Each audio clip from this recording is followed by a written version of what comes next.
Welcome everyone to the Proven Knowledge Podcast. I'm your host, Anthony Church. I'm a music producer from Northeast Ohio. I began this weekly interview series to give you different perspectives from artists, producers, engineers, and other individuals in the music industry.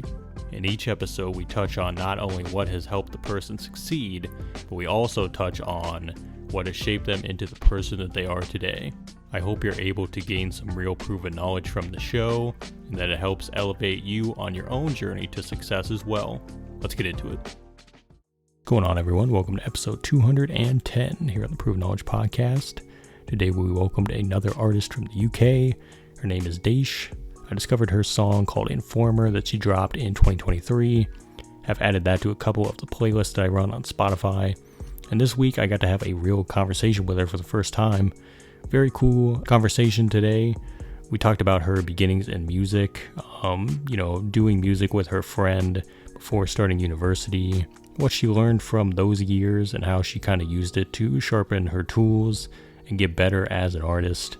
What she's been up to the last couple years since releasing Informer. She talked about, what she went through just writing that song and the personal, trials and tribulations she went through as an individual to get to the place of being able to make a song like that. She also talked about the other songs that she crafted around that time, some of which have not been heard yet as she's working on a new project that should be dropping, toward the end of this year or early next year. Super excited for it. She's filming some visuals. And I think just overall, she has a lot of other things going on too. She talks about her fashion line. She talks about being a tattoo artist, all the other things that she's interested in that make her who she is. I think DAYSH just has a great attitude toward herself and her creativity. And I think that's why she's going to be doing big things for a long time to come. So I hope you guys enjoy this episode. And without further ado, let's get into it. All right, welcome everyone to episode 210 here on the Proven Knowledge Podcast. Today we have another great artist from the UK. Really love what she's been doing recently. Everybody, please welcome DAYSH to the show. How are you doing today? Hey, I'm great. Thanks again for having me, Anthony. Absolutely, and thanks for staying up late because I know it's like 11 p.m. over there. But I really appreciate it. So, well, to start off every episode, we just have the guests give some background. How did you get into music? How long have you been at it? Just some basic info for those that might not know you and what you do. Sure. So I started doing music when I was 14. I was singing and I did theatre. It was a bit of a far-fetched from what I'm doing right now. I'm not going to lie to you. So that's kind of what launched me into it. I was pretty into the performance side, not so much the songwriting side. And so when I decided that I wanted to be an artist myself, I was like, damn, my songwriting is a bit bad. So I then enrolled for music college, and that's where I gained the skills of songwriting and actually being able to perform my own music. And now we're releasing my own music. Awesome. Yeah. So yeah. That's cool. And I know a lot of people that they do that as well. They go to university for music, whether it's a school that specializes in that or it's just like a major that they take or maybe an elective or whatever. But what do you think you got from that? And how important were those years to kind of just study and become a student and then eventually get to where you're at now where you feel like, you have basically what it takes to be an artist yourself? Like, what were those years like? Honestly, before I even enrolled into that college, I was my own biggest critic. And my best friend, we didn't tell anybody that we were into music, that we wanted to do music. We would just literally rap to each other and sing to each other. And then we'd tell each other if we liked it or not. We had to be brutally honest. So by the time I actually got to college and that time of my life, I was okay. I wasn't as bad as necessarily I would have been if I didn't do that homework. Do you understand? So when I got there, it wasn't necessarily the songwriting that I gained, but the stage presence and the ability to deliver on a mic. Yeah. When recording as well. Yeah. Not just in front of people.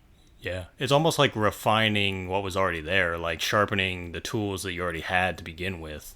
And I think that's like the best case scenario because I've heard kind of mixed reviews. Like myself, I just did like some courses in college. I didn't feel like I learned what I needed as opposed to learning on my own. but everybody's experience is different, and it's good to kind of hear like, you know, the people that have not only just success, but like they have a good experience where they feel like they left, you know, a little bit sharper, a little bit wiser in their skill set. So for you, it kind of sounds like that type of route, which is super awesome to hear. And how long ago was that? Was that like recently, like within the last 5 years, or was that before? Like how long has it been? It was within the last 5 years. I literally finished in 2021. Okay. I met quite a few great people. I'm not going to lie. They definitely helped shape my sound into what it is today, because I feel like my versatility and being able to rap and sing, I never really had my own sound. I just was able to jump into other people's sounds really well. So now I've curated my own sound, and I definitely have a lot of producers and other artists that worked with me to thank for that. Yeah. Who are some of those people? Because I do like to have people shout out collaborators or maybe people you've known for a long time. So who are some of those people that maybe you're still working with? Sure. So there's an artist called Gambit. Me and him are very, very close. Gambit, one of one. He's a UK artist as well. He definitely really helped me enhance my songwriting skills and like the cadence of my voice in terms of doing it in trap vocals, because auto-tune singing and actually singing are two different types of singing. So he definitely helped me there. In terms of beats, there's a producer called Dripset. So Prod by Dripset, he's a UK producer. There's a producer called Dion, so he's an American one. I actually used his beats from YouTube. I shouldn't be telling you guys that because you might get my beats, but hey, exclusive lease, thank God for that. His beats, like the elements of soft and hard sounds and like coming together. So like maybe if it's like trap and like R&B, do you know? Like R&B is more of a soft, subtle sound, and then trap is more aggressive. Yeah. Those kind of like producers definitely helped me be able to like enhance my own artistry. Yeah, that's super, super great. And it's super great to have people like that too, that kind of can see the vision on your sound and what you're looking to aim for as well. And I think like just being able to gain a voice as an artist that's unique that's like the real superpower. Like when you feel like you've unlocked like the next level, you know what I mean? Because I think we all start out like we have influences, or maybe we have people we look up to that we listen to their music growing up, or when we want to become an artist, and we kind of model after them a lot of the ways until we get to that point where it's like, now I can start doing my own thing because I put in the work to get there. And I feel like that's, for every artist, that's got to be like the most rewarding thing. And I do want to talk about styles a little bit too, because you just mentioned like the producers you work with, they do a little bit of everything on the style side, or they know how to merge the worlds. And I know like the UK, I still believe, like, I'm not super tapped in, but I still believe drill is like a super big thing over there, especially with the hip hop scene as well. So like, how do you, like, when you're trying to choose production or you're looking for something to write to, what do you think you gravitate towards? Are you looking for more melodic stuff most of the time, or you're looking for something more hard? Like, does it matter to you, or you just hear something and you're just going to go for it? Do you know what? When it comes to beats and stuff, if I'm the one that's like going to scout the beat, I usually do go for something more melodic, just because I find melodic beats way more easier for my creative flow to like just go with. Like words just come to me so easily. But when it comes to like more hard beats, it's not that words that come to me easy, but I'm more specific in the things that kind of turn my music air on.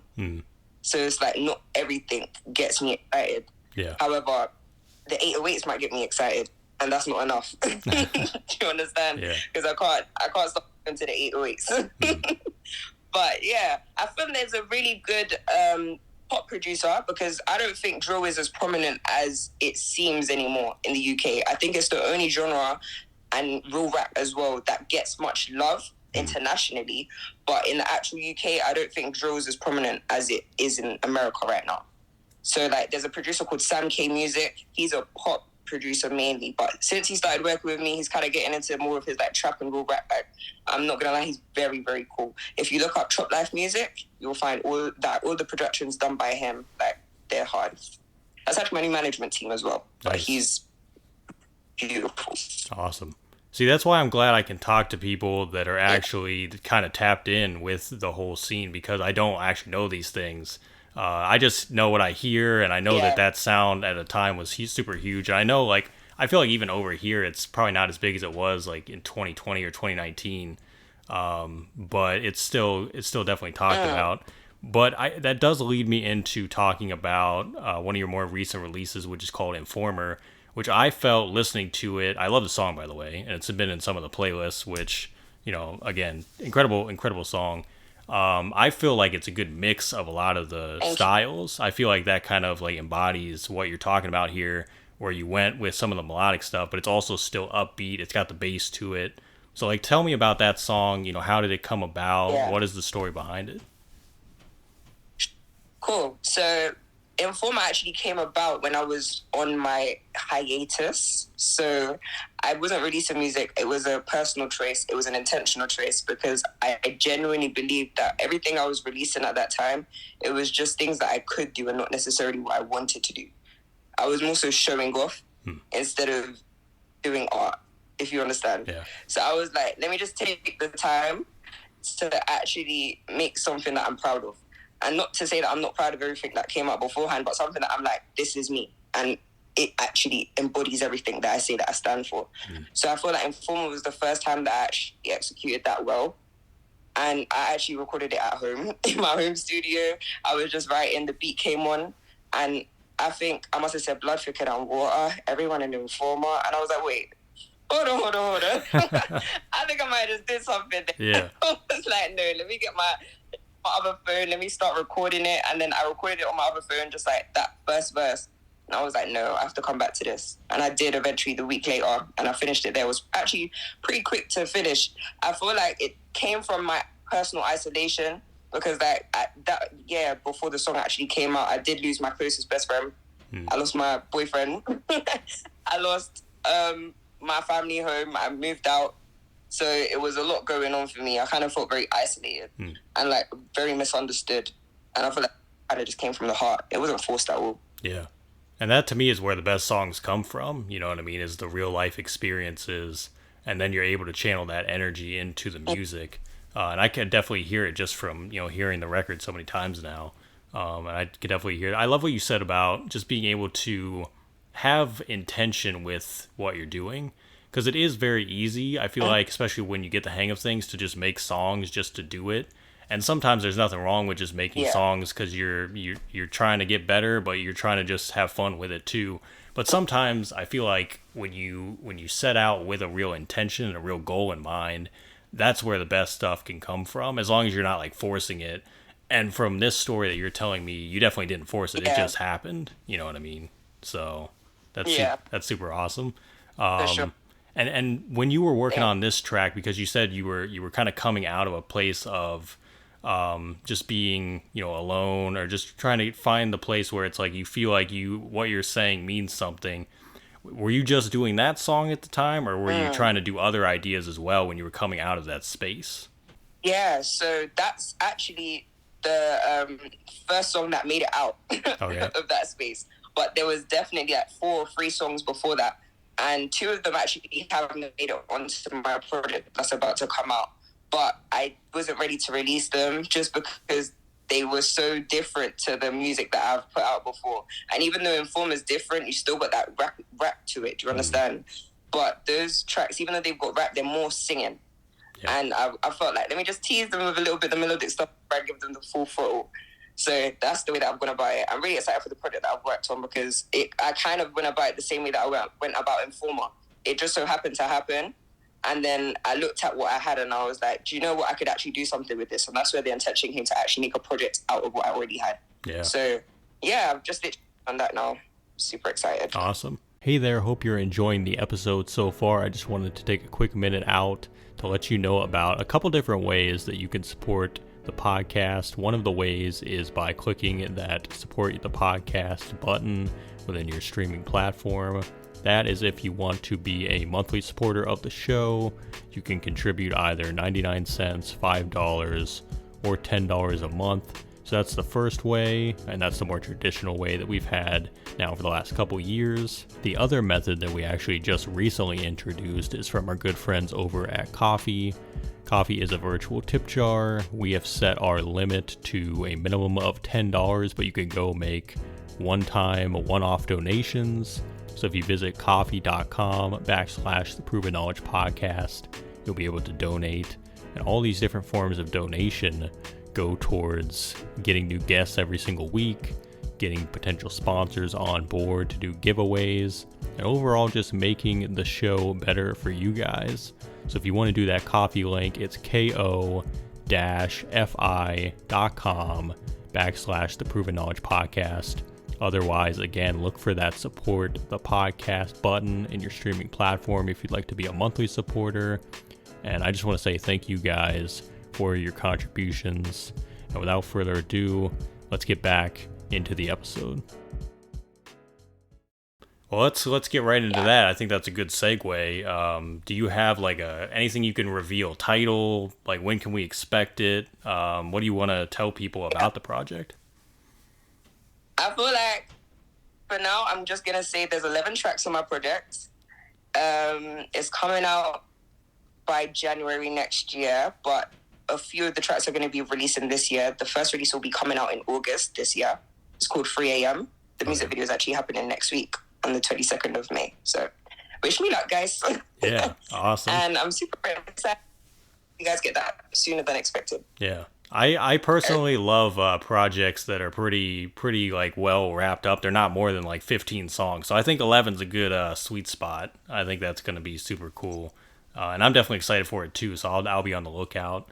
And doing like visuals and things like that, because I know I've seen like on YouTube, I don't know if you've done ciphers before, but I feel like I've seen you do a lot of things with like different companies and things like that. What do you think those opportunities mean to an artist, especially when you're trying to get your name out there? Like, are you always down to do like those ciphers or do like the videos and things like that? And do you feel comfortable doing that a lot of the time? Like, what's your experience been like? Okay, so I feel like for the kind of artist that I am, because of the way that I've decided to go about releasing music and presenting myself to the world, people kind of assume that I haven't been on the scene for as long as I have, which is not a long time, but I've been in so many different spaces that I kind of understand, especially with going to music college as well. It kind of readied me for them kind of like moments where you have to step up to the plate. I don't know if you know who Jammer is. He's a UK artist.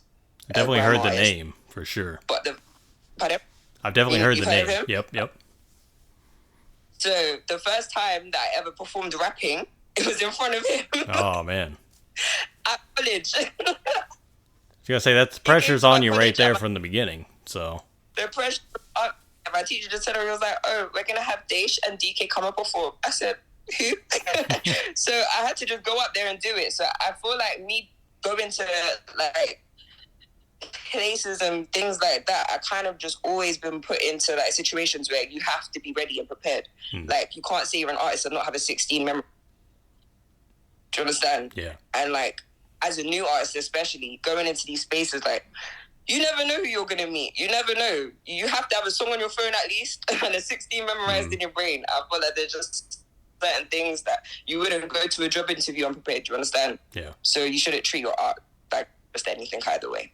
And it really goes back to putting in the work too and being prepared, because you can't just like decide one day you're going to be an artist or do these things and then the next day you're doing something like that. Like, that takes a while to get to that point. And like, it does. Yeah. And just being able to like tell yourself, like, be honest with yourself and say like, am I ready for that? And you knew in the moment, you were like, yeah, I can do this. Like, there were no doubts. Yeah. So I did. So sometimes you definitely need to just throw yourself into the deep end. Yeah. Because all of that, like, being in your mind and be like, am I ready? Sometimes you'll never push yourself to go and do it. So I feel like being pushed by yourself and sometimes by your peers, because sometimes it's your peers that will get out of you. It was definitely my peers that got out of me. Yeah. And just like taking that jump, man, just have to do it sometimes. Yeah. Being comfortable with being uncomfortable is definitely the way to go. So, and is there anything currently, let's say outside of music, outside of being a creative, let's just say on the day-to-day, what are you doing to kind of recharge, reset your mind? Any hobbies or anything that you just do to kind of refuel and keep going? I have AR. I love skating. I was literally like, I want to go skating, but I have to do this meeting, so I'm just going to wait. So after this, I'm going to go skating. Nice. Night skating. But I literally... Night skating? Pardon? You're skating at night, yeah. I love night skating with the music, headphones. It's perfect. I also just started tattooing, learning how to tattoo. So nice. So you're gonna be a tattoo artist, guys. Have you given tattoos to any clients yet, or anybody? I've given tattoos to fake skin. Okay, well that's a start, I'd say. So no human client. Yeah. Are you nervous about that? Like, how do you feel about when you finally give a real tattoo? How do you feel about that? You know what? I feel like I'm a bit of a risky person. Like, I always have faith in myself to do crazy shit. Sorry for my language, but I genuinely do. So I will never go and tattoo a person without being at least that much confident, which is why I bought 200 fake skins before I even got my gun. I was like, I know what I need. Yeah. I need to be confident. So I already got my clients waiting for me. I've got 3 people already messaging me every week. Could you tattoo me? Could you tattoo me? Definitely my friends, but they're still clients. Yeah. I think it's just like the music. Like you've put in that work beforehand, and now you're ready to go. You know what I mean? Yeah. So yeah, it's kind of like the same thing, but a different lane. Yeah, I didn't even think about it that way. Yeah. You're right. Yeah.